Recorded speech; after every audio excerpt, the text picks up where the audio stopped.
Good morning, Facebook. Do you like my title? I just came up with that yesterday. I thought, that is genius. Because that's usually the way it is. Like I'm usually, after my time with Jesus and doing yoga, I just, the Spirit lays some stuff on me and I just got to get out there. So usually I am more than likely, haven't brushed my hair yet. More than likely, haven't showered, brushed my teeth. As a matter of fact, yesterday, just to be completely honest, I didn't shower yesterday. I actually went to bed in the same clothes that I woke up in. Just being real. That's how the day was. So, and I may or may not have brushed my teeth. But anyway, so I thought that was a great title, right? It's just because that's just who I am. This is how I walk around most of the time. And I remember when I was training, had my training studio, and those times that people would see me out and about and I would actually have like normal clothes on and like makeup, they wouldn't recognize me. Like, I'm like, it's Rachel. Hello. But anyway, so here's what I want to talk to you today about, and that's about leadership, but more about two things actually, about fear and what it is, and then what kind of leader that you want to be, and more in the realms of your home and your kids. And so a lot of times in leadership, you can choose to either lead with fear or lead with faith, okay? And here's what I know is about fear is a spirit, and we need to get it off of us, right? So let's address that first. We need to get it off of us. And, and this isn't for like the weak, faint of heart people. If you think about people in the Bible, like, Moses, do not fear. Joshua, do not fear. Mary, do not fear. Peter, do not fear. These were like major like leaders and players in what we're living in now. So not like weak people who are timid and we're okay with just loving God. You know what I mean? They wanted to do more than just love God. So, that's fear attacks more people like myself that have a desire to do more, not just be, the mom at home, chasing dust bunnies and raising kids and scheduling my pedicure. I'm not, I don't want to sound like that's rude or anything, but, God designed women to walk alongside man to fight this battle, right? It's not that we were to be a timid, stand behind my man type deal. That's not how he designed us, okay?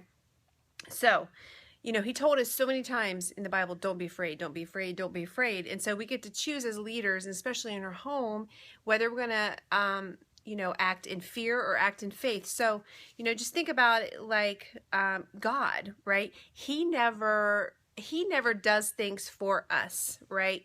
He sets us up in situations to where sometimes, we have to figure some stuff out, come to him. And it's not like if you go to church and, somebody prays on you and you feel better. And then the next week, it happens again. Like you're going back to church looking for that person. Like, no, like God needs, God wants to, like I said yesterday, create a history of you coming to him, but he wants you to learn because God's a leader, right? We were designed in his image, just like Jesus was a leader. He never did stuff for people.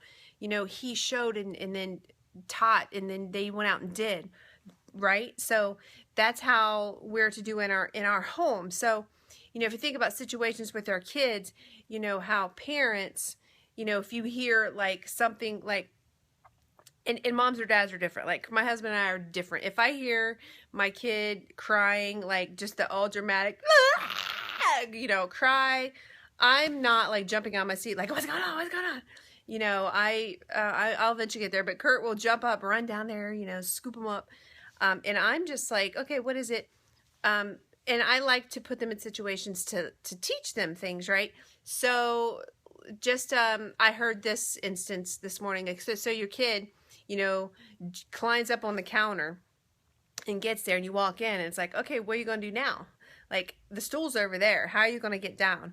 Right. And so you set them up and you show them, hey, okay, so next time, you want to move the stool over and put the knife down and then get down. Right. And so that's how we're to lead and teach our kids. So it's the same thing with everything else. It's not like you can't put your kids in a bubble, and you have to like let them be exposed to some things so you can create a teaching moment. Like if they're on the internet and they say, hey, listen, mommy and daddy don't want you to see this. The Tuckers don't do these types of things, especially when it comes to like sex, right?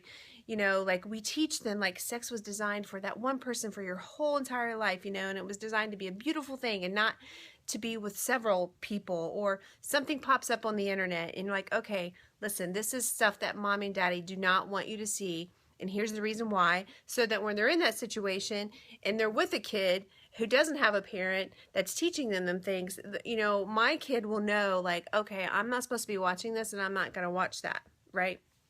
And so it's our job to lead our kids. And so, you know, like grandparents, say for instance, grandparents, if they see the kid up on the counter, you know, they're going to go and swoop them up. But parents, you know, I mean, if you want to really parent your child, and the goal is to raise great adults, not great kids, right? Because you can raise great kids and then they're going to grow up to be messed up adults and they have no clue about, like, they lose their mind, right? So the goal is to build great kids, okay? So it's really just choosing, like, how you want to do it. You want to do it with fear, you want to do it with faith. So, you know, fear is letting our kid, or faith is letting our kids figure it out, and not, oh, if I don't get them, they're going to fall off and they're just going to die. Like, seriously, like, it's what, a foot off the ground, the counter. I mean, they're not going to die. They're going to get hurt probably, but they're going to learn from that lesson. So, you know, today it's just, if we're going to be leaders, you know, you have to have a conviction and know that, believe what you say that you believe, right? And so choose, do you want to lead in fear or do you want to lead in faith?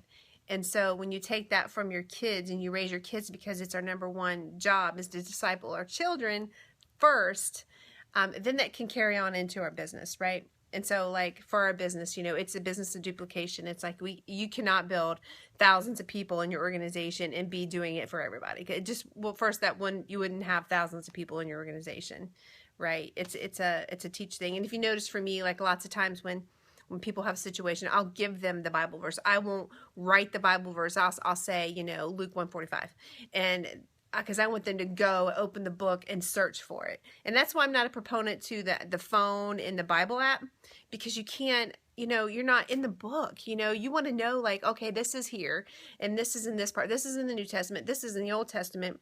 Where the phone, you know, you just type it in. So you're not in the book. There's just something about knowing where these books are in the Bible. And so, anyways, so that's my message for you today. And I hope that you tune in. Again, peace.